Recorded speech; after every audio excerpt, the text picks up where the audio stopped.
Dry and sunny for a time this morning, but cloudy this afternoon. Southwest winds, highest temperatures of 19 degrees. Off the ball. This is News Talk. Yeah, you're very welcome back. It is time now for the Sunday paper review on Off the Ball. Niall Kelly of the 42.ie and UCD professor and author of The Hurlers. Paul Rouse is with me. Paul is a bit injured today. Can you tell us what happened? You shouldn't have told me this when you walked in the door. I fell over a chair playing hurling yesterday. Fell over a chair playing hurling? With kids. Yeah. Can we move? What's the extent of the damage? On to the next topic. I have to twist slowly here as we do this. So yeah, he wants to sit at the edge of the table, less moving around. Yeah. Anyway, we'll get straight in with the headlines because there is loads to get through. We're going to start on the back page of the Sunday Independent. Lead with a picture of Mo Salah celebrating his goal last night in the Champions League final. Liverpool 2-0 winners. Kings of Europe. Liverpool dig deep as Klopp earns a place among Anfield greats. And also there's a story which we'll discuss in a little bit more detail later on in the Sunday paper review. IRFU and Leinster investigating two incidents. This story is from Brendan Fanning. He says the IRFU and Leinster are investigating two alleged incidents in the aftermath of the Pro 14's Guinness Pro 14 title win last weekend, which left an academy player hospitalised and another player the subject of widespread ridicule on social media. It goes on to say in the first incident on Saturday night, Sunday morning, a player from the Leinster Academy was taken to St Vincent's Hospital where he underwent a brain scan after allegedly being knocked unconscious with a punch from a former Leinster player who's no longer employed by the province. A Leinster spokesman confirmed that the player is recovering well following the return to train protocols associated with concussion.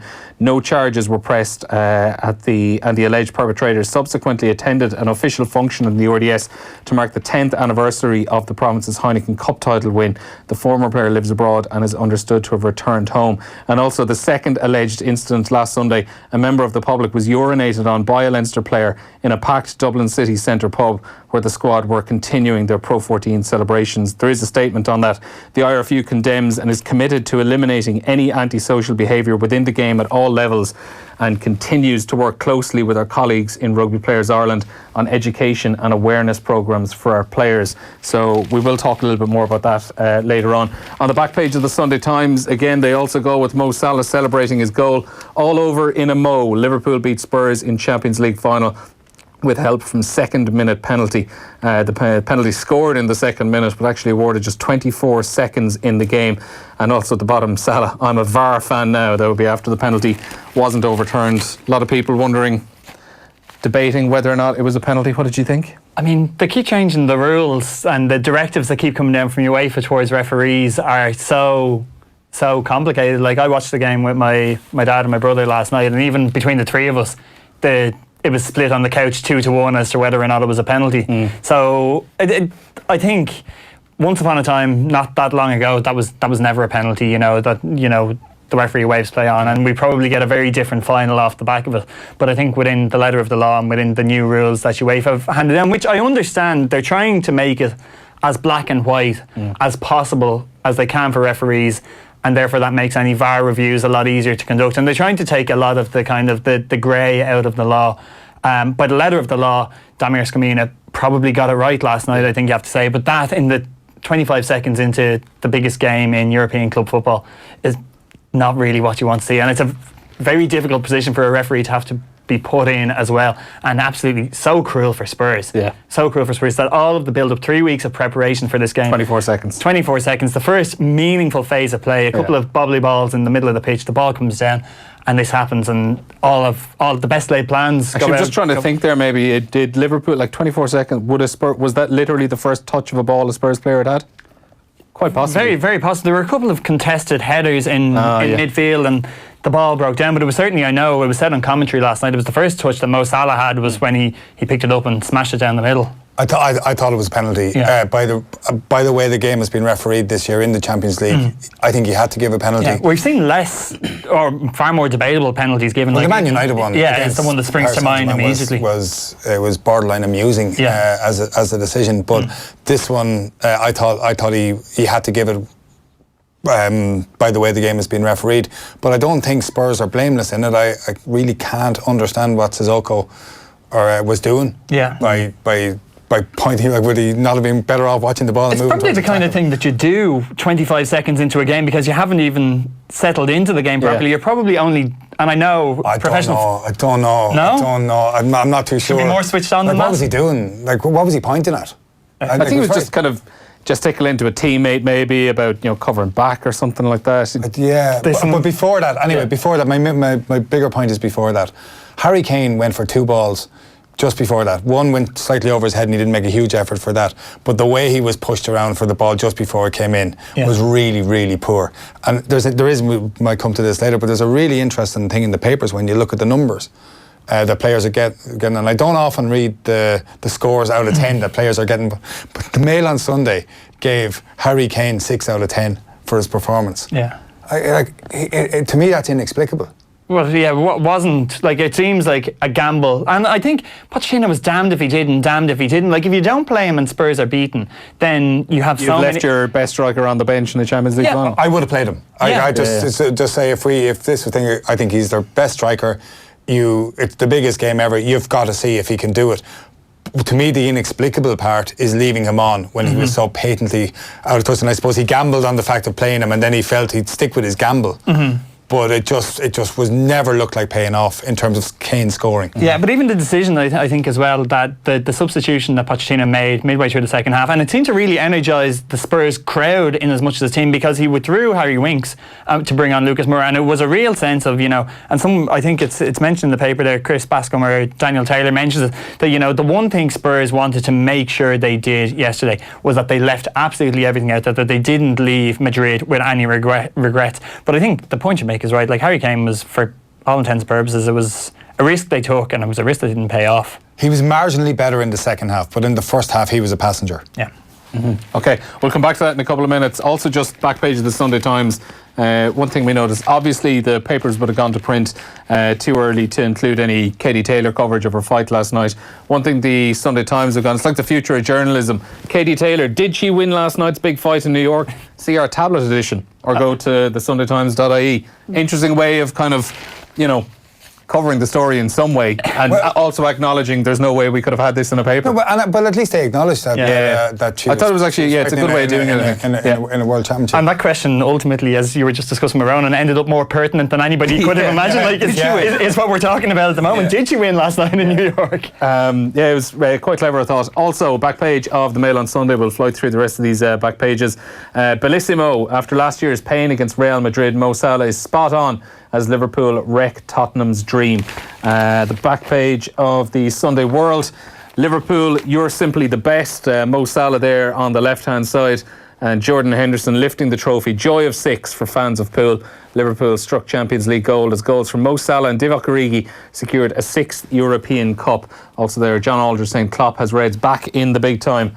Back page of the Sunday Mirror Sport, Pool 6 machines, magnificent Mo and deadly Divock for a cop to another European Cup. Jordan Henderson lifting the trophy there in Madrid. And the last one we'll get to is the Irish Sun. Champions League final, 1 in a Mo, and Origi seals it after Liverpool went 1-0 up inside pretty much 2 minutes, the penalty on 24 seconds, as we discussed. We will start with the Champions League final. We'll come back to what we were saying there.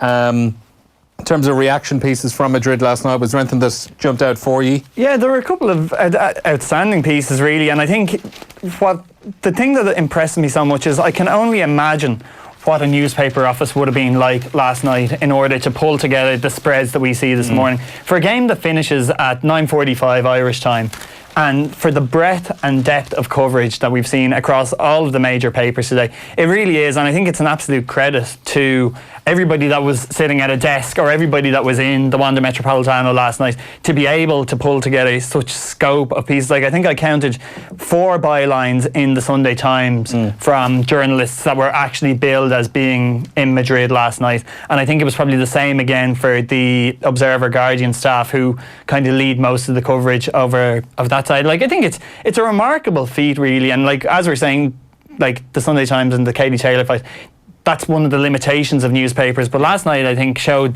kind of one of the beauty of when you've a well-oiled machine, team of journalists at home and abroad, exactly what can be produced. And I think it's to everybody's credit. And some cleverly written pieces from before the game, which were really nicely judged, and in a couple of cases just needed a line or two just to nose them off, and away they go. And that's it. Is there anyone in particular you want to pick out first? Well, just when we're talking about pieces that might have been pre-written, and this is nothing really to do with the action on the pitch itself, but it's a nice little this is really good. a sidebar that unless people picked up the Sunday Independent today, they wouldn't actually see. It's a piece by Tom Morgan. It's on page 4 there with the headline "Tickets for 10 grand euro in fever pitch demand," and it tells the story of a COP season ticket holder in Madrid yesterday of 20 years, and in the hours before the game in Madrid, there were a couple of approaches made, people who are obviously aware that he had a ticket, and I think it's a friend of his sold his for £4,000 sterling, which is phenomenal money in anybody's book.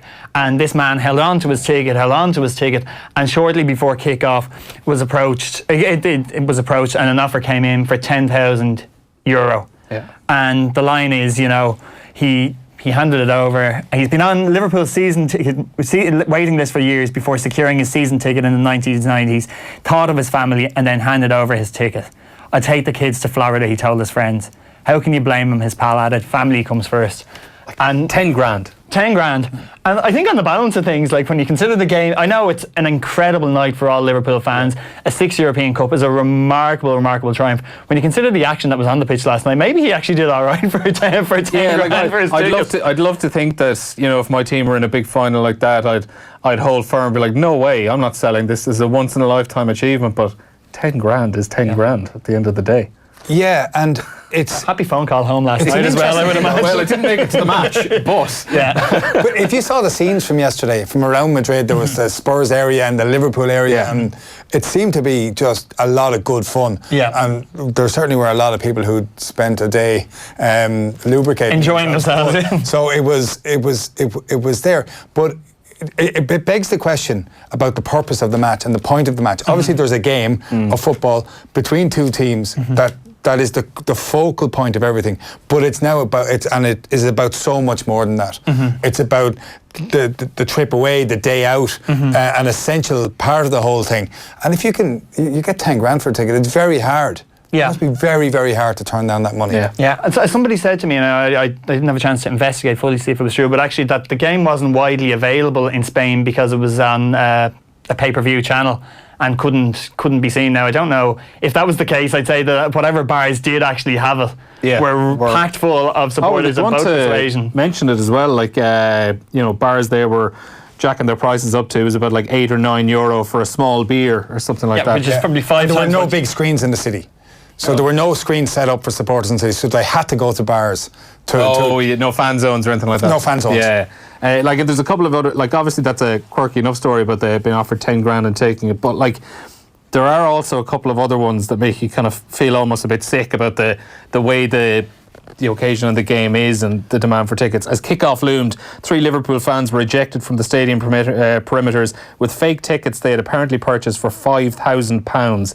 A tout stood nearby outside the stadium metro station with a tickets wanted sign. He said he would open the bidding at €4,000 in his own money just to get his hands on one to sell on. It's obscene, obviously, and it's an extraordinary amount of money, and I suppose at the same time it kind of draws attention to the absolute passion that certain people have for their teams, and who they will follow. Money is no object. Look at the numbers of Irish people who were there in Madrid yesterday. Huge numbers of people went. Loads of people went without tickets. And if you've gone to that expense, and if you have the money, I suppose we do live in a world where, for some people, £10,000 or £4,000 is not a lot of money. I mean, for most people, it's the idea trip that you to Florida with the kids, it's a life changer. It is exceptional, but there are a section of people in the world for whom that is not a lot of money. Yeah, and it's disposable income, and it's like, in a way, it's not exactly what it's worth. It's what it's worth to you, is the question. And for people, if you have it, they're going to spend it. There's also a decent yarn in it as well.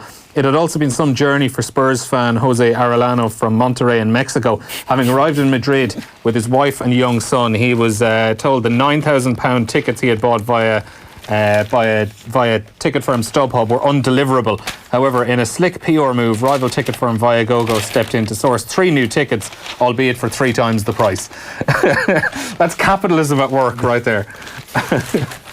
Right, a couple of other bits and pieces. You mentioned that stats on Harry Kane there, Paul. Yeah. There was a piece you liked there. Yeah, it's kind of interesting to watch. It's a hard thing to do, to watch a match and then put a figure out of 10 on how any individual played. For a start, to actually really understand how an individual played, you have to watch all the moving parts around them, and maybe somebody doesn't play well because everybody else is not working. But when you see somebody so transparently off the pace in a match and you award them 6, it does seem a bit striking, and it should be said in the Sunday Independent he was awarded 4, and that was probably just about right if you're being somewhat generous. But it's a hard thing, and it does beg the question in a poor match, and it was a poor match. Yeah. I think by anyone's standards, if you're a Liverpool fan, you don't mind. It was a compelling spectacle. You're living in a bag of nerves. Are your team going to hang on? If you're a Spurs fan, you know your team aren't playing great, and they weren't at their peak, but they still fought admirably to come back in the game. But if you're a neutral, there are games which are narrow and tight, which are compelling. And score draws can sometimes be just grip you and don't let go of you from start to finish. But this match was dull. The standard was poor, the passing was poor. There were occasional glimpses of brilliance. Mane had a great flick at one stage, a lovely trick, and I think it was Milner nearly scored from it. So there were little bits of quality. Yeah. But like Liverpool are a phenomenal team. They're a fantastic team to watch playing. But they played really poorly last night by their own standards. That's the way it goes sometimes. Like, they played absolutely incredibly for 38 games of a Premier League season, came away with nothing.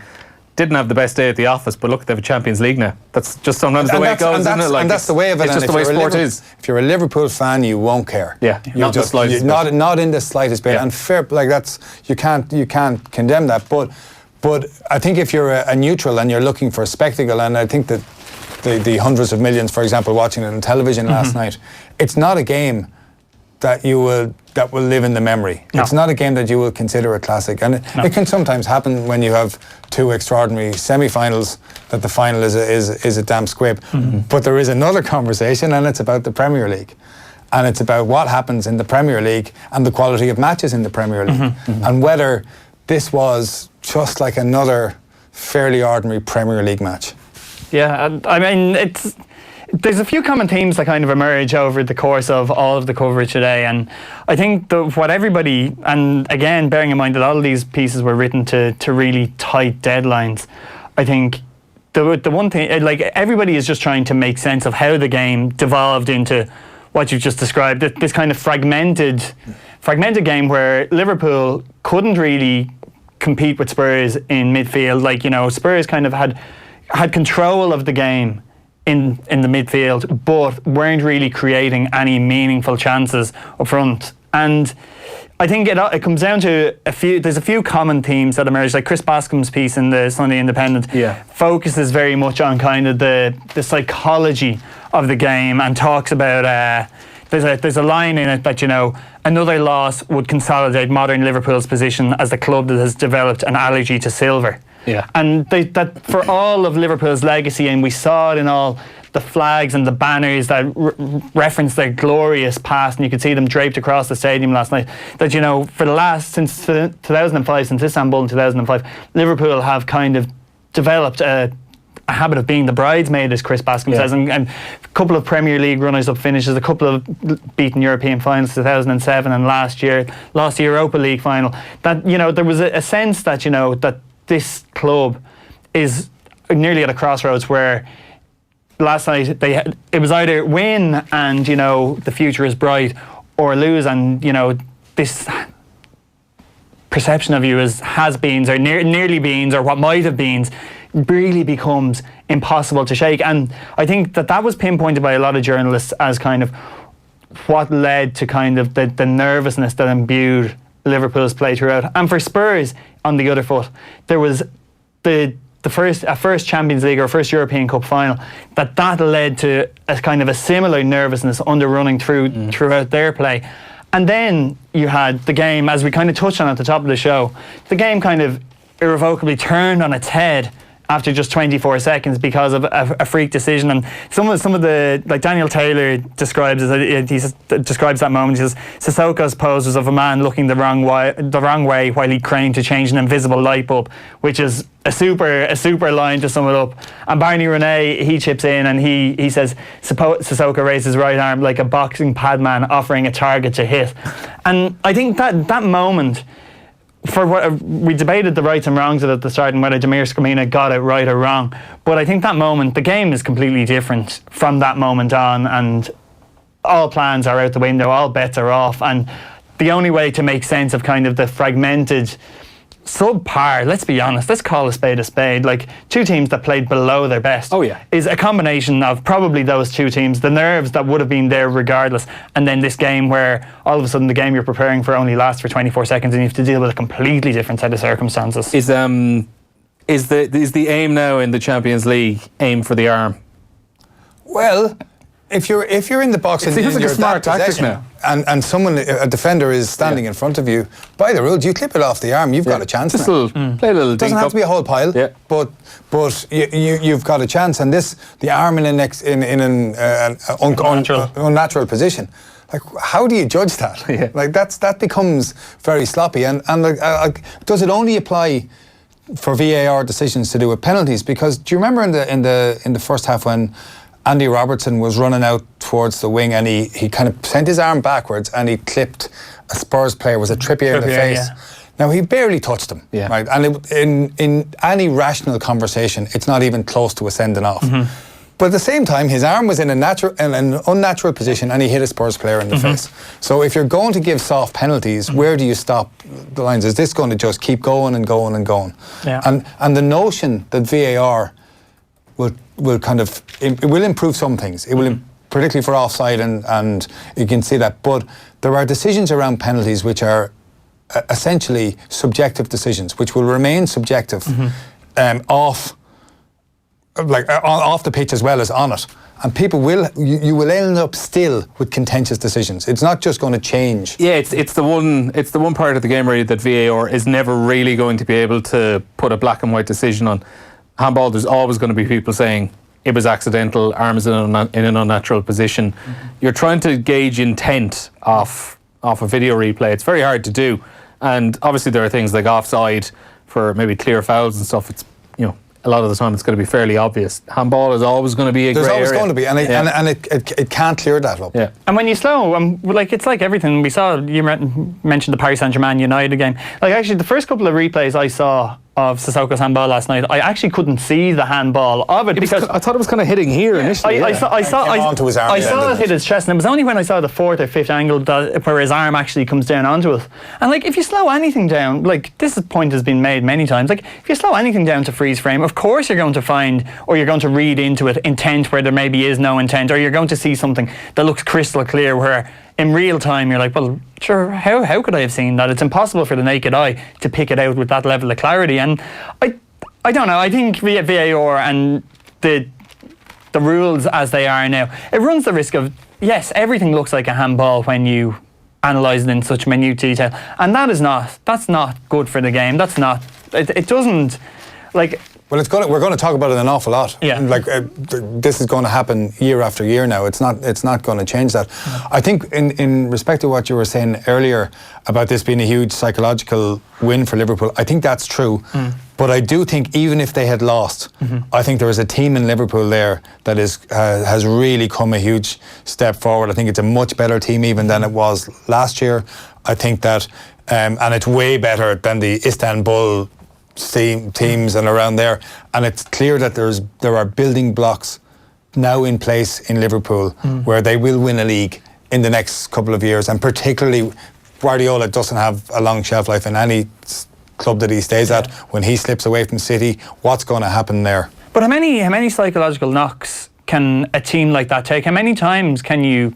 And I absolutely accept what you're saying, and this is the best, on paper, it's the best Liverpool squad and the best Liverpool manager that the club has had in 20, 30 years. I don't think there's any disputing that. But those things have to chip away and undermine your confidence. No matter how well you're playing, you basically did absolutely everything right over a 38-game season and still came up short because you're playing against one of the greatest club sides that the game has seen. And then you go into a Champions League final where you're unusually you're the favourites, because Liverpool haven't been favourites really in most of the European finals that they've played in of late. And again, if you come up short, like how that must be a very damaging, debilitating thing for them to try and rebuild on next season. I think that's absolutely fair. But I think Liverpool were so good in the league, got such an outrageous number of points, and just fell short. I think they would have taken a huge amount of confidence from that. They now know they are good enough to win a league. Yeah, and like, where does it leave Spurs? I mean, we're kind of talking about what might have been for Liverpool. Like, Spurs have had a good campaign considering the injuries they have had. I know they might have felt that, you know, at one point a couple of months back in January, February, it looked like they were going to sustain a real title challenge and kind of push Liverpool for second place, and that tapered off. They've got to a European Cup final with Mauricio Pochettino. They've done it, you know, missing Harry Kane for the last few months of the season. You know, Son and Lucas Moura really stepped up when they needed to. Where does it leave Spurs for next year? Like, with the psychological impact that we've just discussed that might have been there for Liverpool, is that going to be as significant, as severe for Spurs when they come back now in a few weeks' time for pre-season and try to go again? You'd imagine with Spurs, it's the sense that they need 3 or 4 players. In a way, like Liverpool brought an amazing goalkeeper and a brilliant centre half. I would say Spurs might need a new goalkeeper, and they could probably do with a really quality midfielder. And if they get both of those things, then again you'd imagine they'll take a step forward as well. Right, guys, I'm just going to jump in there because there's coming up to the half-hour mark at Walsh Park in Waterford and Limerick. Tommy Walsh is there for us. Tommy, Waterford, like you said, you were expecting, kind of flying out of the traps, but Limerick really have eased back into it, haven't they? Yes, and they started with a 3-0 start. Waterford. It's now 28 minutes gone, and it's Limerick 1-8. Port Lorga, Waterford 6 points, so there's now 5 points in it, and we have to note Waterford playing with a very, very strong breeze. All the top players are coming from the Limerick side. Garrod Hegarty, an extremely good ball winner on the half-hour line. He really took it to Waterford when Limerick were under pressure. He's the man that set up the goal for Aaron Gillane. He solo through from about 30 yards, 35 yards through, was kind of bundled up, but his strength and his guile brought him through, hand passed kind of into Aaron Gillane, who pulled on the ball into the back of the net. Limerick are just after taking another chance to the wide. What is to be noted as well is the amount of wides that Waterford are hitting from the kind of midfield half-back area. The Limerick back line always have about 2 guys sitting free in front of Maurice Shanahan, so there's a huge amount of tactics at play here today, Neil, but definitely Limerick are the stronger team playing against the breeze, and it's 1-8 to 6 points. Okay, Tommy, we'll check back in at half-time with you. So Limerick 1-8 to 6 points up, approaching the half-hour mark there. We'll move on to the Champions League final now. Niall, there was a story you picked out when you came in this afternoon to me in the Sunday Independent, Dermot Crowe.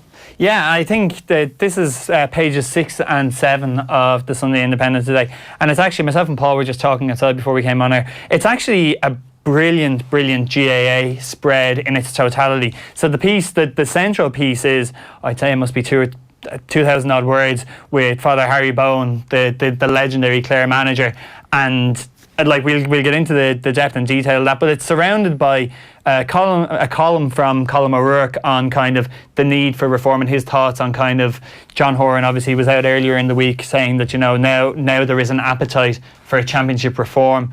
Tommy Conlon kind of looking at kind of, again, the implications of reform. And Marie Crowe, who on the back of John Horan's comments went out and spoke to a lot of players that will be involved in this B Championship if the idea for a B Championship ever kind of gains its momentum and fully gets off the ground.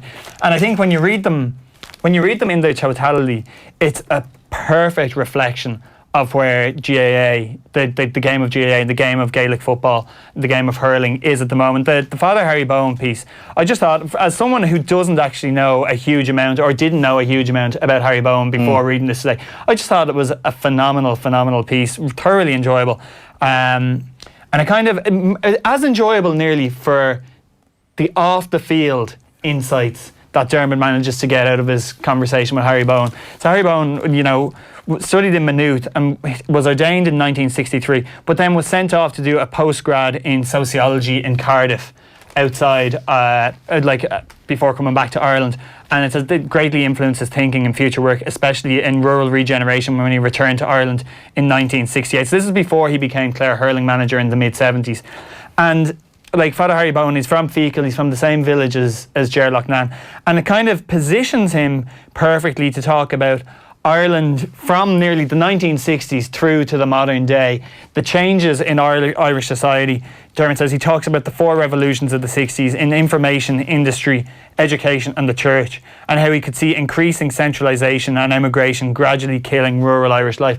The lessons that he learned from his time in England, and how when he came back he saw Irish society in the 70s nearly making the exact same mistakes, the decimation of rural life to a large extent because all of the economic interests of the country were kind of concentrated around the central cities, and the impact, the knock-on effect that had.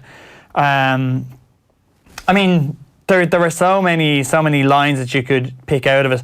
Like his own work, he essentially got involved in a project in Feakle where they went on and they promoted a scheme to build rural houses in Feakle. Like when he said in the 1970s, out of a population of 150 people, there was only maybe 23 people between the ages of 20 and 40. And Harry Bowen said, like, this village is going to die. Got into a scheme where they got 20 houses built in Feakle. And that momentum that gave that, essentially saved Feakle as a town, and the knock-on effect was saved Feakle GAA and the GAA club that was the lifeblood of that town. I don't know, but I thought it was a fascinating piece. I agree with every word you've said there, and I would tip the hat to Dermot Crowe on this, because you can't do an interview like this unless you've prepared for it properly. He's asked all the right questions when he was down there about the nature of the place of the GAA in a rural community, and he's woven Harry Bowen's story into it and how he has changed so much. And that point about him going to being sent to Cardiff to look at sociology, and when he's over there in Cardiff, he looked at the large sink estates and looked at the high-rise flats and came back determined that in Ireland that we wouldn't do that in our big cities. Yeah. And he says now, look, we did exactly what they did, and we built an economy around big estates and apartment living, and basically that we made, as he says himself, the very same mistakes that they made in England. But what's really interesting is that he's not a man who just gave out about something. He went and did it, and the fact that he was involved in a rural housing association, and it's absolutely crying out for people like him to take the initiative, given the manner in which the local government and state is incapable of delivering the number of houses that are necessary at the moment across communities across Ireland. But the point you made at the beginning, Niall, is exactly right. The 4 pieces on this page, they feed off each other, and they offer a brilliant insight to where the GAA is at the moment. Now, there is an issue around the championship, and there is an issue around the calendar of play. How do you make a competitive All-Ireland football championship? How do you make a proper calendar of play where club and county can live together? And these issues are dealt with really well in the other pieces. And Colm O'Rourke makes that essential point. You can't fix the championship without fixing the calendar of play.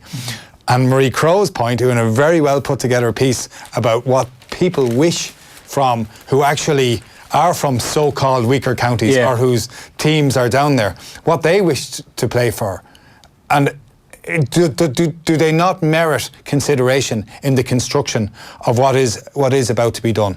Yeah, it is interesting because, like, as you read one, you're forming an opinion in your head, and you might move down then to Marie Crowe's piece, and all of a sudden you're going, geez, he's right as well on the other side. Like, it's so hard to kind of actually find the balance. What I'm unclear about is for people who propose a B championship or a C championship. Now, we can put whatever name we want to put on it, but it's a B championship or a C championship. All Rouse Cup. Yeah, that'll be the Z championship. But, if we create a C championship, presumably what we're talking about then is the recreation of the same league that was being played for earlier in the year, now as a C championship. Yeah. What is the point of that? So if you're going to change, and if you're going to create a tiered championship system, then you have to also change the league and you have to shorten the calendar season. So the county I know most about is Offaly, and the Offaly footballers began to play last December, right, in O'Byrne Cup matches. Yeah. And they, at the beginning of December, they were training from at least the start of November and I think October. They will likely go until into July. Late June, early July, Offaly will still be playing football. That is an enormous season to be running. And meanwhile, there is no championship football being played in Offaly amongst the clubs. That is utterly unsustainable to keep something going around like that. And the story of Offaly is not replicated in exact measure around the country, but it is retold time and again in other counties. And if you don't fix the two of them, you can't fix them in isolation to each other is the basic point. And I'm with Marie Crowe. I believe Marie Crowe's arguments. I think she's really hit something in her column. There's a couple of paragraphs. I'll just read them out here because I think they really encapsulate everything that you're talking about there and the frustration. So after John Horan came out earlier in the week after the first round qualifier draw, and he kind of said that there's an appetite for this change now.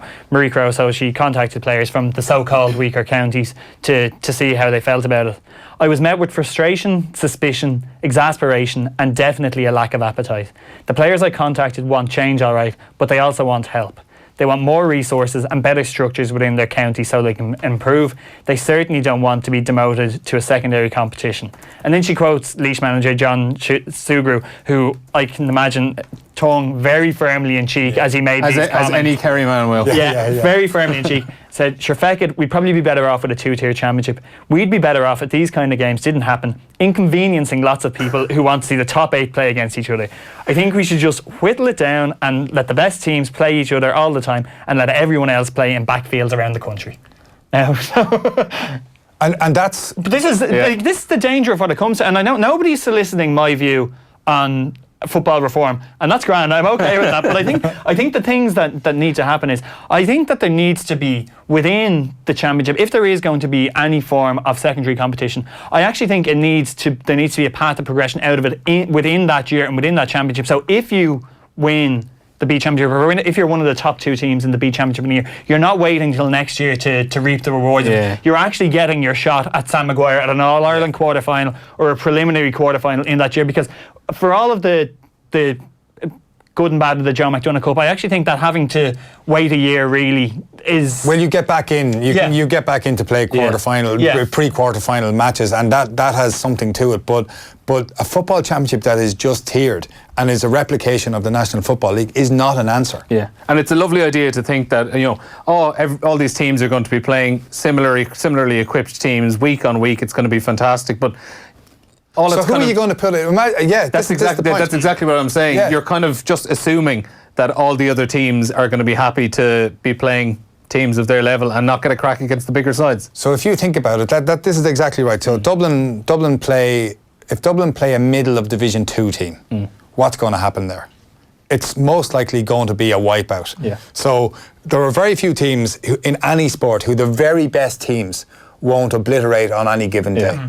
And that's the reality of sport. Look at Man City did it in the FA Cup final to Waterford, middle of the Premier League team. Like, this is what happens occasionally in sport. Yeah, do you just have to kind of accept that, some teams are actually considerably better than others? Well, as I say, the players who I would know best and I have most experience with are Offaly. I would bet any money that the players in the Offaly dressing room do not want to go and play again in a B or a C competition.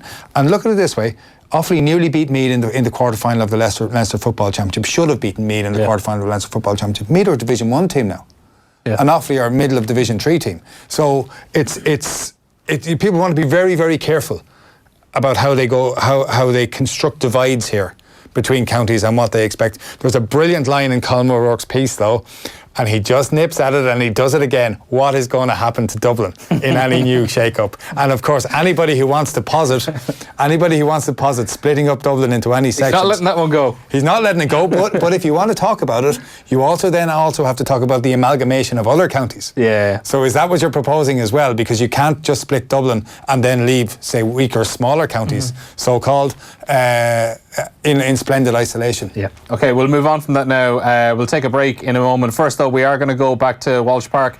Tommy Walsh is there, half-time, and Limerick still in the ascendancy? Yeah, 110 now to 7 points, and they're after playing against a gale force wind in that first half, so all the signs are to a Limerick win, and Waterford extending their winless run, I suppose, in Munster to 8 games.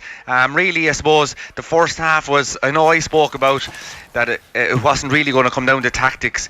It kind of did in the first half, because Limerick looked so confident and they had so much belief in what they were doing. They basically bring the ball up as far as midfield, and then if the option was on, they'd fire it into the corners to Galan and these guys, and it really looked like they knew what they were doing. There was Waterford on the other side. When they, I suppose, attacked, they didn't attack in numbers, so they had the numbers back, win the ball, then their only option was either to drive it into Maurice Shanahan, who was in the full forward line on his own, versus maybe 2, 3, 4 Limerick players. If they didn't do that, they were shooting from midfield, half-back area, with many of those shots going wide. So it's definitely, I think the first half has been a story of tactics, really, and I really find it's going to be a hard way back for Waterford in the second half. Okay, Tommy, thanks for that. We'll be back at you into the second half. Time now for a quick break, though. We will have more from the pay-per-view, though, with Niall and Paul afterwards. Thanks. The Sunday Papers on Off the Ball. Tech Talk with Jess Kelly. Coming up this week, Blockchain 101. What is it and why should you care? We'll hear why you should store the card for your keyless car in a biscuit tin, and learn about the impact of Kamara education, both here at home and abroad. Tech Talk with Jess Kelly. Download the podcast now or tune in this evening at 6. On News Talk. Have a great afternoon with Harvey Norman, the #1 in Ireland for sofas, dining sets, home accessories and more. Go, Harvey, go! Thinking of switching to electric? Then come along to the Nissan Electric Dealer event at your local Nissan dealership and learn from the EV experts. From June 4th to 16th, your local Nissan dealer is hosting a special event to answer everything you need to know about owning an electric car. We've been selling electric cars since 2010, so you won't get better advice. Get all charged up and visit the Nissan Electric Dealer event June 4th to 16th, or book your electric test drive at nissan.ie. Nissan. Innovation that excites. What makes your beach holiday Travel Republic perfect? A gentle stroll along a golden sandy beach. And skies made from fluffy pink candy floss. Find your perfect beach holiday. From the Algarve to Florida, Lanzarote to Dubai, with prices to suit every budget. Reserve your place in the sun from just €1. Book now at travelrepublic.ie. Terms apply. See site for details. And it all comes down to this. The winning pots of the Dubai Duty-Free Irish Open. Come experience all the excitement of this year's Dubai Duty-Free Irish Open at the spectacular Lahinch Golf Course from the 3rd to the 7th of July. Watch the drama unfold as Larry, Fleetwood and Harrington take to this dramatic and challenging links course. Experience more with a fantastic festival of golf, live music and delicious food and drink. DubaiDutyFreeIrishOpen.com. Suitcases? Check. Kids? Check. Sun cream? Bring it just in case. Dunstore's 10 off 50 voucher? Definitely check. Whatever else you pack this summer, don't forget your 10 off 50 voucher, because you can use it in any store you visit, anywhere in the country. So you can try our dairy ice creams and succulent king strawberries, cowboy steaks and our new picnic perfect salads. All included in your 10 off 50 voucher. Enjoy your summer all summer long with Dunnes Stores. Always better value. See online for terms and conditions. Minimum spend required. Stay connected with Air's half-price SIM-only sale. For just $14.99 a month, get 30 gigs of data, free Air Sport Pack, unlimited calls and texts, and all on a 30-day contract. For more, call 1-800-500-300, go in store, or visit air.ie. Air. Let's make possible. Offer available until 30th of June 2019. $14.99 per month for 6 months, $29.99 per month thereafter. Air Sport Just mobile app is available on selected mobile plans until 31st of May 2019. For full details, terms and fair usage, see air.ie. Taxi to Qatar class. Camogie team bus. Takeaway delivery vehicle. A family car has to be all things to all members. The Nissan Leaf is just that. A flexible full-size family car with plenty of room for buggies, hobbies, doggies and everything else. But what makes it really special is that the Nissan Leaf is also 100% electric. That means it'll save you a heck of a lot in running costs, leaving you more money to spend on all the things your family gets up to. And with prices starting at €28,690, it's an affordable family car too. Nissan Leaf, the family car that's 100% electric. Nissan, innovation that excites. Price excludes delivery and related charges. The Sunday Papers on Off the Ball. Yeah, welcome back. I have Niall Kelly and Paul Rouse with me here for the paper review. Still another while to go on it. We're streaming live. What did I say? Oh, sorry. I thought one of you said something to me. No, I thought I got a name wrong or something for a second there. But yeah, we're streaming live on Facebook, YouTube, Twitter, all at Off the Ball. So if you are listening, give us a shout there as well. There was one piece that I think all three of us agreed is arguably the best piece of the weekend. Everyone loves a bit of 1990s hurling nostalgia. Claire tipped this afternoon and Dennis Walsh nails it in the Sunday Times. And nobody can write about the 1990s in hurling like Dennis Walsh can. Anybody who's read his book, The Revolution Year, is one of the great GAA books ever written. And I think if it's not out of print, it's very, very hard to get. And it should be all over the place. Yeah. It is a brilliant book. And he's reached back into that decade.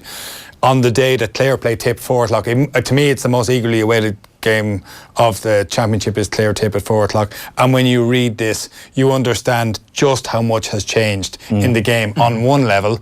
And on another level, how that rivalry between Clare and Tip never went away. It never went away. So he's kind of gone into detail really. 1999 specifically, 20 years ago. This is probably, obviously they'd had their battles in 1997.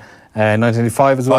5 as well. So like there was serious history and it was all building up towards this game in the Munster Championship and the end of an era for that Clare team even. They were beginning to, well, they were going at that stage. Yeah. They'd had the trauma of 98 where Offaly took the All-Ireland in 98 and 99. That's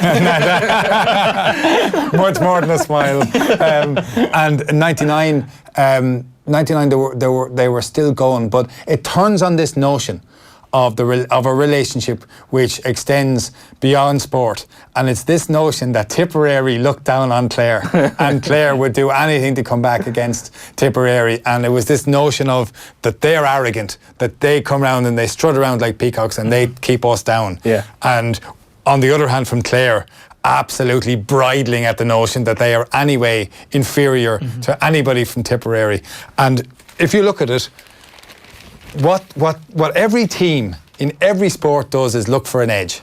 Any edge they can find, and the capacity of people to find insult in what other people are supposed to have done. And this is brilliantly drawn out by Dennis Walsh, who talks about that idea of how, you know, Tip looked down on them, that they wouldn't give us credit for what we've done. And then he draws this picture of the atmosphere in the streets as the team buses go to the game, and what training was like then after a drawn game, what training was like in the replay, and how on the night after the drawn game, Anthony Daly and 3 other players stayed in Cork after the drawn game and had a few pints, and word had reached Ger Loughnane for the training session, and they were down, and there's a set 2 between Daly and Loughnane before training on that night. And in a remarkable piece, what do Clare players do? Clare players are put out to run 15 lengths of the field. And he makes a point of saying it was a recovery session as well. Mike Diamara, the Clare trainer, put the players through the kind of running that would never be countenanced now in a recovery session. 14 or 15 lengths of the pitch, sprinting at about 80% pace. Halfway through, Sparrow left the field, retired without a word. I loved it. Like, there are just some great little nuggets in it. In the first paragraph, talking about the right at the full-time whistle of the drawn game between them after Clare had stolen a draw at the end. And Ger Loughnane has been interviewed on TV by RTE, and he described Tipperary as fantastic once and tremendous twice. And if the Tipperary public had been paying attention, they would have known that each compliment was another cyanide pill slipped into their drink. It dripped with acid. And it's a piece though that's absolutely full of classic Loughnane, and even we've been discussing it for a few minutes, and we've only even started to scratch the surface of the breadth of detail that Dennis gets into this. And I love the piece that jumped out at me was in the replay. as they were in the dressing room just before throw-in. And this is a Daily was like, it says that Loughnane was sick that they'd let Tip bully them the first way, which is kind of the tenor of the entire build-up of the 6-day turnaround. And he says, on the day, he didn't even have to make a speech because we could hear Nicky English in the dressing room next door. And English said, what do we do with wounded animals? And the whole Tip panel roaring back, kill. Just get out, said Loughnane. Just get out. And I can only imagine what being in that dressing room and sitting there listening to that and the impact, like it speaks volumes of Loughnane as a manager and as a man manager and as a psychologist and everything, because whatever words he could have said in that moment pale in comparison to allowing his team to hear that and just be like, well, that's it, lads, that's all you need. That's all you need. And the stories that come from that time, and do you know what? It probably didn't happen exactly like that, right? And loads of this stuff probably didn't happen exactly like people recall it, because the memory in the mind just does that with you. It burnishes, it draws events in together. Flourishes a colour, and it changes the context of stuff and the meaning of stuff. As it's just how memory works. Yeah. But it doesn't really matter now, because this is part of the lore of the game. And today, the players who are playing today, they know this. They know this tradition. They grew up at the ends of this era. They've seen the videos or the DVDs of them. The stories have been handed down. This rivalry only got even more lustrous during this period. And there are other stories today. Collins, who plays in the Clare team at the moment, he's talking about this. Yeah. And they know the place to be this weekend for any sporting event is Cusack Park in Clare. I think it's probably the hardest place for a hurling team to go. It's pretty tight. The reception is relatively hostile. Yeah. And of any team to get a hostile reaction or reception is going to be Tipperary. And they've shown, what Tipperary have shown so far in their matches is how their skill and their striking, how their movement and their desire to play is back. And what they're going to get tested today is they're going to be tested supremely physically by Clare. And that's going to be really interesting to watch. And the dynamic that we're talking about here, as you're saying, it had, like, for Podge Collins and those lads, it's still the same, because you could see last year, like, that game in Semple Stadium was one of the games of the championship for me. Like, it was an absolute cracker, right in the melting pot till the last few minutes. Tip hit the post. Clare come down, score a couple of late points, a few cracking points to knock Tip out of the championship. And you could see how much it meant to that Clare team. Like, this is an All-Ireland winning team, and the crux of that All-Ireland winning team is still there. And yet they still felt that, until they had made that point and until they had beaten Tip in Tip, that they still had something left to prove. And it's going to be the same again today, that, everybody is talking about Tip. It's all about Tip. Like Clare, against Waterford, they were okay. They probably should have won by more than they did. They took their foot off the gas. They let Waterford come back into it. We've kind of, and I know I'm aware that Waterford and Limerick are still playing at the moment, so I won't read too much into that, but we've kind of seen how badly Waterford were exposed by Tip. And the same incentive, the exact same incentive, is going to be there for Clare today. That everybody is nearly rushing to anoint Tip as the leading contenders for the All-Ireland this season. And Clare was saying, well, hang on a second here, lads. Like, this is not happening in Ennis. This is not happening in our patch. And this is why I think today is a massive day in the Hurling Championship. Limerick obviously have to push on the second half and beat Waterford. That tells you that they're back in the mix in a serious way. But what happens in Ennis today is vital for both of these two teams to say, are there genuine contenders here for All Ireland? We already know that Brian Cody is making another team in Kilkenny who are a serious prospect. Galway look like they're struggling. So if Dublin today, in the other match today, if Dublin can do a number on Carlow today, which is not a given, although you'd have to expect Dublin to win, it sets up then Dublin-Galway as a vital match next weekend. So the championship, the Hurling Championship, we're in the first week in June, and we're into the two crucial weeks in the Hurling Championship. Yeah, it's fantastic. We'll move on from the hurling there now. I'd say, though, that's our piece of the weekend. I think Dennis Walsh in the Sunday Times, well worth checking out. Make sure you get it. We are going to talk about now, though, front page of the Sunday Independent, and the story broken by Brendan Fanning that the RFU and Leinster are investigating two incidents in the wake of Leinster's Guinness Pro 14 win last weekend. There was one that a lot of people might be aware of that was circulating on social media from as early as Monday. But there's a second incident here as well that I don't think many people had heard of at all. I certainly hadn't until I picked up the paper this morning, which left an academy player hospitalised after an incident with a former Leinster player who was at the official function in the RDS a couple of days later, marking the 10th anniversary of their first Heineken Cup win. And the other incident that I alluded to there is an alleged incident last Sunday. A member of the public was urinated on allegedly by a Leinster player in a packed Dublin city centre pub where they were celebrating their Pro 14 celebrations. Now, obviously we can't be speculating on what happened or anything, but Brendan Fanning does have a very interesting take on us further on in the paper, talking about the drinking culture around sports people. And there's no denying it. Yeah. Drinking culture and sport, the idea that teams, both male and female, should not go out afterwards it's impossible to argue in this country that it crosses sports.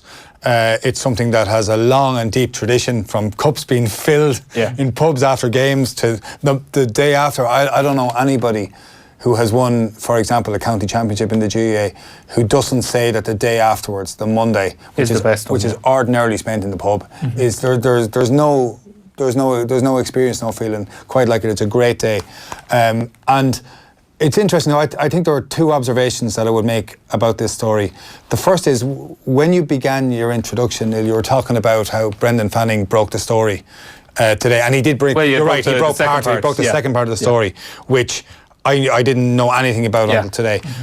But then you pointed out that this other story of the alleged urination in a pub on a person by a Leinster player, that has been doing the rounds at least since Monday.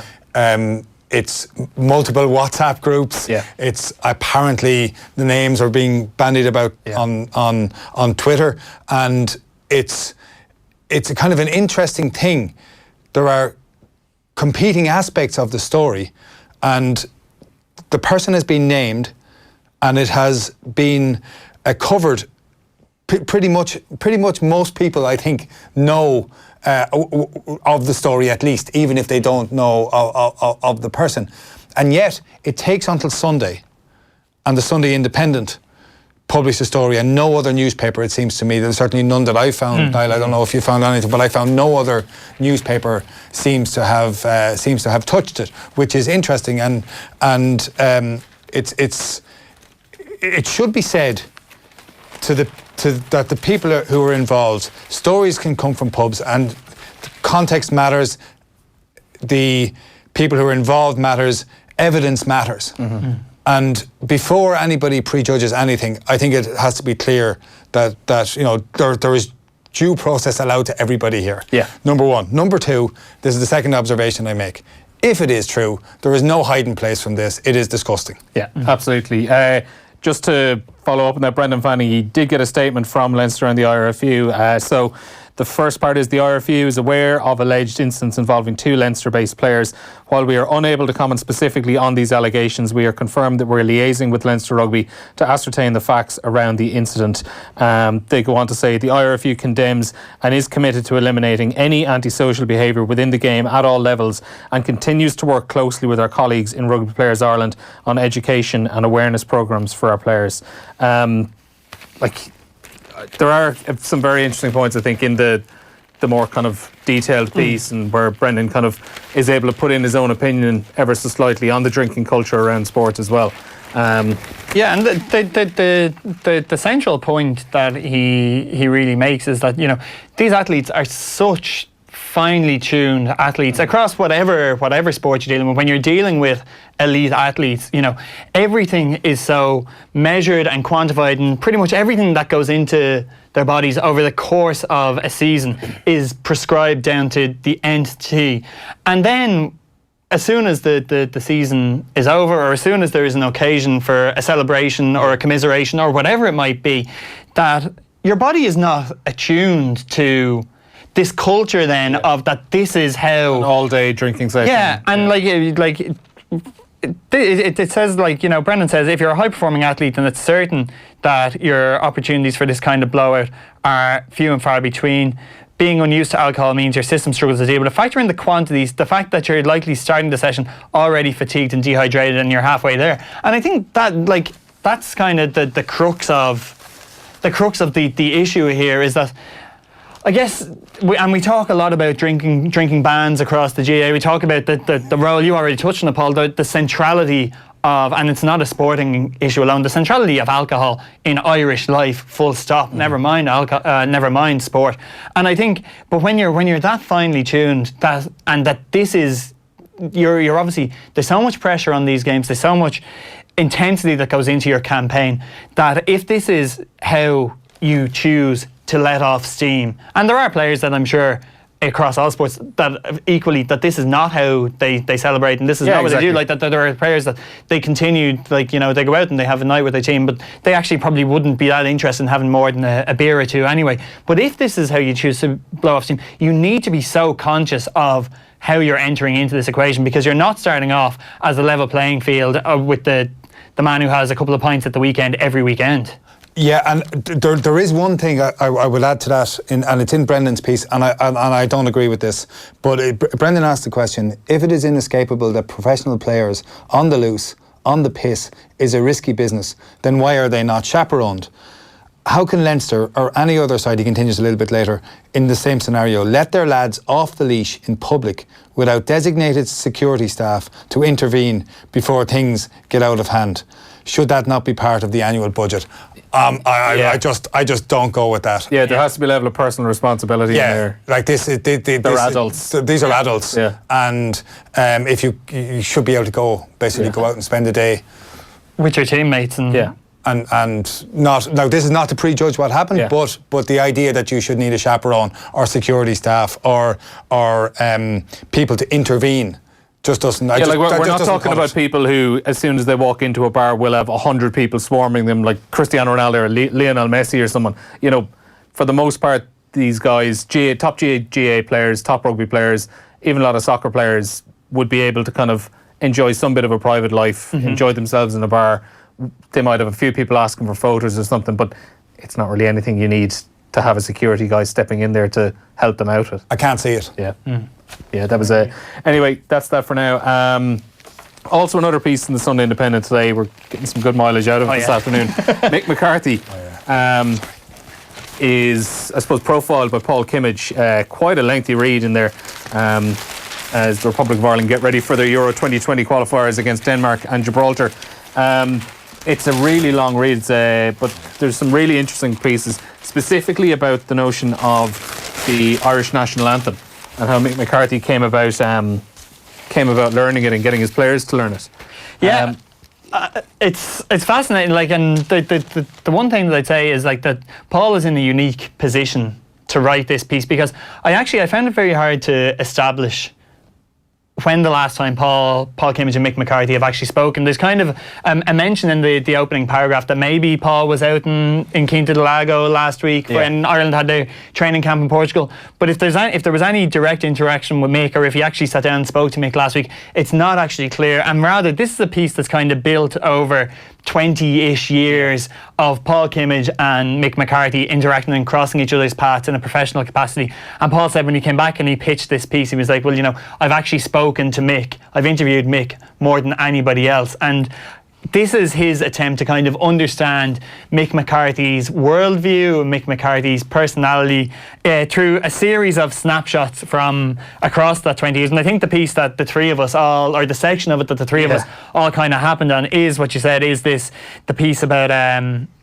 Mick McCarthy learning the national anthem, and, you know, that it was a stick that was used to beat him with during his playing days. You know, Paul says, people regularly wrote letters to him, regularly disgusted that the Irish captain and most of the Irish team spoke like, inverted comma, Brits, and couldn't sing the national anthem.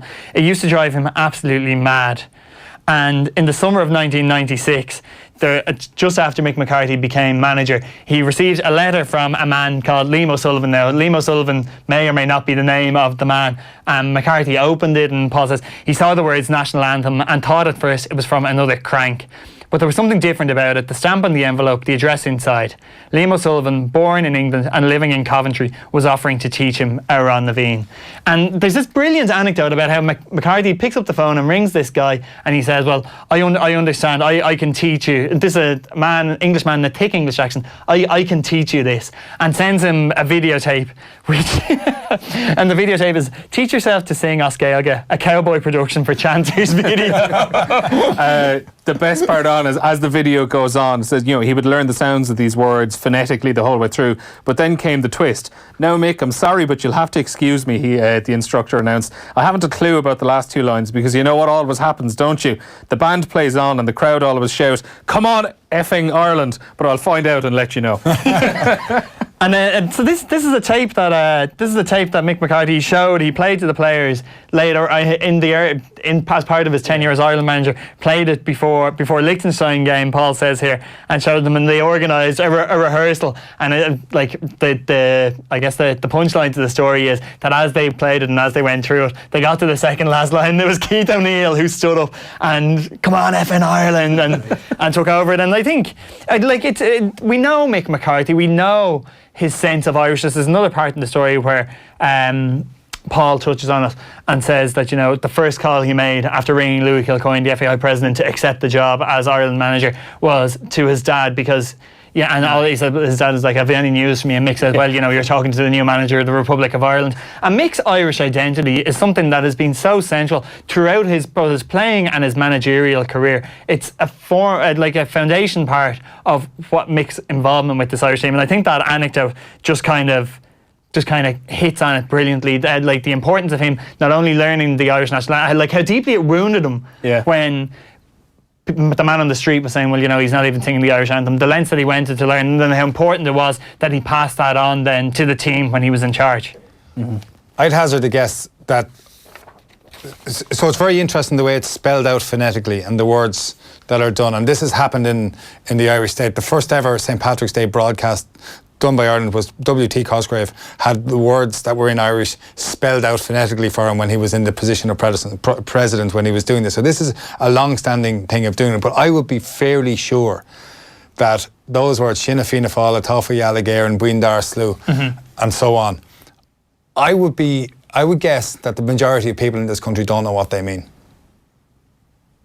And I'm looking around the studio. I would bet we could go around the building here and ask people what exactly do they mean. So people make the sounds, they sing the song, they know the tune, but they don't necessarily know the meaning. And obviously, what it does is it creates a feeling of belonging more than actually the meaning of the words. And it is a bit of an issue in international sport. It's a major issue in international sport. The capacity of international sports people to shift allegiance from one identity to another in order to progress their own career. Now, this is totally not the case in the case of people like Mick McCarthy or Kevin Kilbane or people like that who had brought up within an Irish identity, and it cannot be stated that they are. But there is a badge of convenience thing where people will play, where there are certain people who will play for any country if it progressed their career. And where that becomes problematic is around symbols and symbols of national identity, whether that's flags or anthems and everything that goes around it. And you see it with the Irish rugby team, for example. When Sinn Féin Fáil, when the Irish national anthem, Aaron Levine, is played, there are some players who are not singing it. They're from a different tradition within Ireland. There are other players who are, you know, they're project players. They're brought in, they've done their 3 years here. And in certain cases, they can stand and sing it in their first match after 3 years, having gone to the trouble and the commitment of learning it, that's fine, but are not entitled to be citizens of the state because they haven't done their 5 years that makes them citizens. And it's a really contested thing. And the way sport subverts ideas of identity. Look at the English rugby team and the number of players from the Southern Hemisphere. Look at the English cricket team, captained by an Irishman, and now who's recently converted star bowler, previously played for West Indies at underage level. So this goes on. It's not an Irish phenomenon. This is not Irish exceptionalism. This is something that happens everywhere, and it undermines the meaning of international sport. Yeah, I mean, it's very, very hard to disagree with that. Really, I mean, it is. And the point that you make about the symbols and the identity is so fundamental, because you only have to look, and the rugby team are probably the most obvious case in recent years because of the players that have come in, because of how fundamental they are to the team as it is. And you only need to look at the reaction that people have when they see a CJ Stander or they see a Bundy Aki singing the national anthem, and that then becomes it's the same. It's the exact same as what was happening 20 years ago with Mick McCarthy. Like, people are willing to say, well, this is the proof. If ever we needed proof, this is the proof that this player feels as Irish as a player who was born and bred in Ireland. This is the only proof that they have gone, that they know the national anthem, they know the words, they're singing it as proudly. The emotion in it coming from them ostensibly is the exact same emotion that I feel, and the national anthem has kind of become wrapped up in all of this. Like, I couldn't agree more. Except it is problematic with rugby when you have two traditions on the island, and there's a song being sung that even the people who are singing the words don't know what the words mean. Yeah. So there is a broader question about the anthem and a broader discussion to be had on the anthem. Right, we only have a couple more minutes left to go here. There were a couple of other small little bits and pieces you wanted to mention before we finish it up. Yeah, pieces in the mail. There were two great pieces in the mail, and two sports that you definitely wouldn't come across every weekend in the Sunday papers. And the first is Mark Gallagher. Mark regularly happens upon gems like this in the Mail on Sunday, and this one is about the Irish beach volleyball team. And there was a European competition that was held out in Bettystown yesterday, which I actually, by coincidence, happened to be out at myself. I went complete coincidence. Yeah, by complete coincidence. not doing preparation for today. not doing anything like that. I had the dogs out for a walk on Bettystown Beach yesterday, and it was an incredible morning. Really, like a real. There was probably probably maybe 150 people out there when I was out there at the early part of yesterday morning. But this is essentially the first road on the Tokyo 2020 qualification for this Irish team.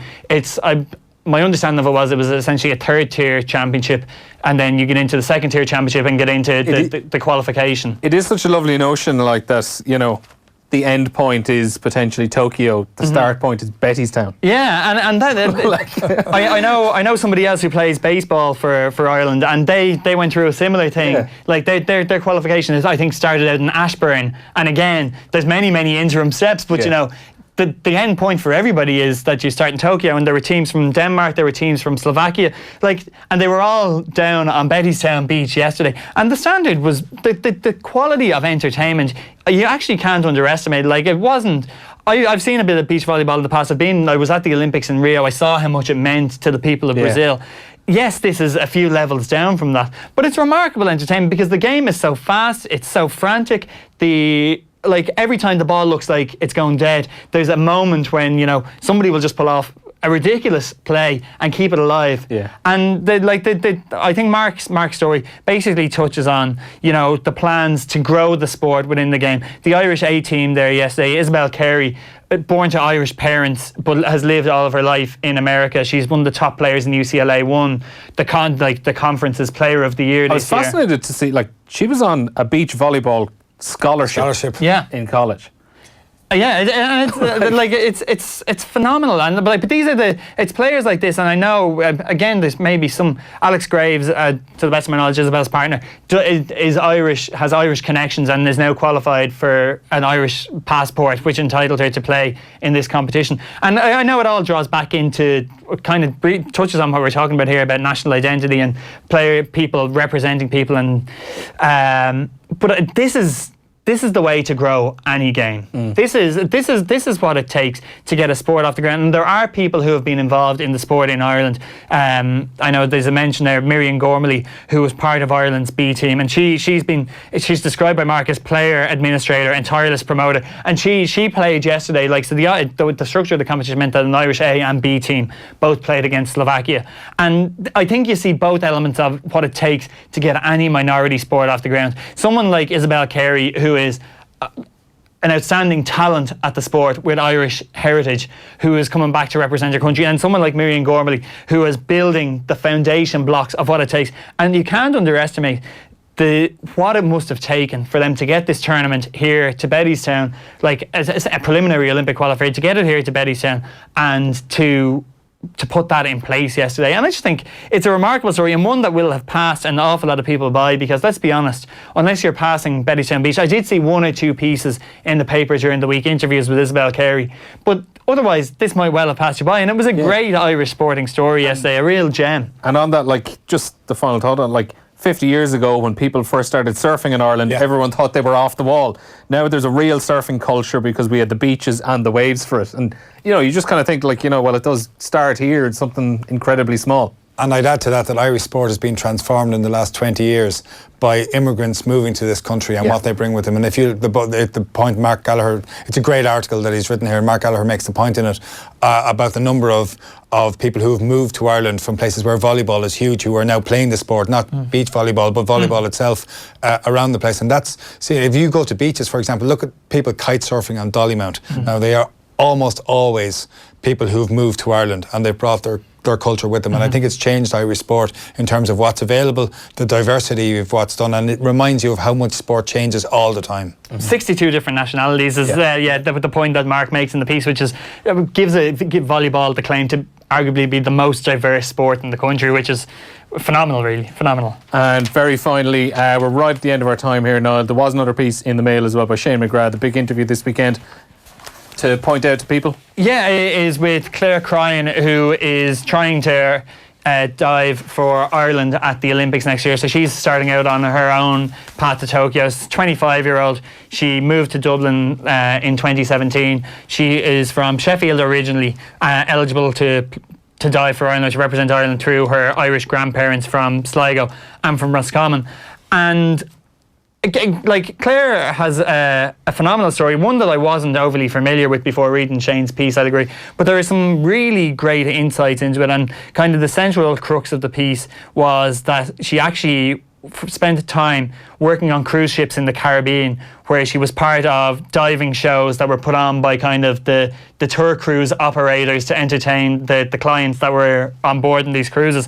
And it completely changed her perception on the psychology of diving. Like, she actually got very nervous. She says herself that she felt intimidated by crowds, and she felt intimidated by judges, to the point where she was actually kind of scared to watch diving competition and scared to have people watch her in diving competition. And this experience of essentially not being a competitor anymore, but becoming a performer almost, while still maintaining the same discipline, it completely transformed how she thought about her sport, and was a real psychological release for her. I just found a really, for someone who could very well become a central character in the story of Irish sport over the next 12 to 18 months when the Tokyo Olympics comes around, and her qualification bid. A really nice introduction to Claire for anybody who doesn't know her, and kind of a very interesting story. Yeah, again, it's a very fine story by Shane McGrath, and it's a reminder that Ireland did have a great diving tradition until 50, 60 years ago. And at the end of the 19th century and early 20th century, Ireland was strong in water-related sports. Had a really good water polo team and all that. But the last great diver produced by this country was Eddie Heron. And there's a story about Eddie Heron, who in 1968 stood at the top of the baths in Blackrock in Dublin. People might know them from the area that were shut for a long time.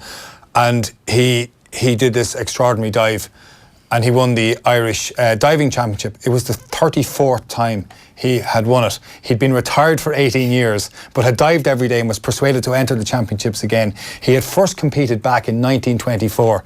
So fully the guts of 40 years later, he comes back and he wins championship. But he fed into a line, and then it all simply, from the 60s onwards, diving culture in Ireland just fell apart.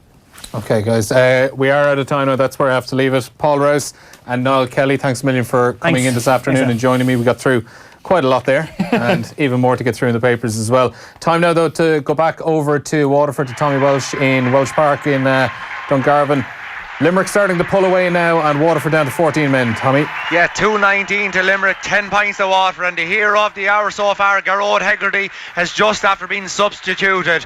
Limerick are putting on their full array of subs here at the moment. They have been truly outstanding in this second half. They got the goal. It was a long ball hit in into the far corner, and on went Garrod Hegarty, ran into the corner, onto the ball, and straight through and put the ball into the corner of the net. He was outstanding in the first half, and he was outstanding in the second. Shane Down has come on. He's after scoring 2, I'd say 80-yard frees, and just everything is going well. Kyle Hayes has been brilliant in this second half. Keane Lynch has been brilliant. Darrow O'Donovan is on for the last probably 20-25 minutes, and he's been outstanding since he came on. Porgo Matney was the man you speak of. He was sent to the line there about 3 or 4 minutes ago, and it's just a frustrating afternoon for Waterford. And here is Shane Down again with his 4th score, and probably the loudest cheer of the day, because he really is a fan's favourite in the Waterford, for the Waterford people. Okay, Tommy, we'll keep in touch with you inside the last 10 minutes. After the break, we are going to be live over to Clonus to check in with Dave McIntyre, who's at Cavan against Armagh in the Ulster football semi-final. And we'll also chat to Mark Lawrenson on the line on the Champions League final last night. We'll be back in a couple of minutes. Get up-to-the-minute news updates at newstalk.com and on the Newstalk app. At Energia, we power thousands of Irish homes, which means we're the power behind thousands of Hoovers and the power behind your rescue. Almost. I gotcha. Look, Adam, I found your toy soldier under the sofa. Switch to Energia and Ireland's cheapest dual fuel bundle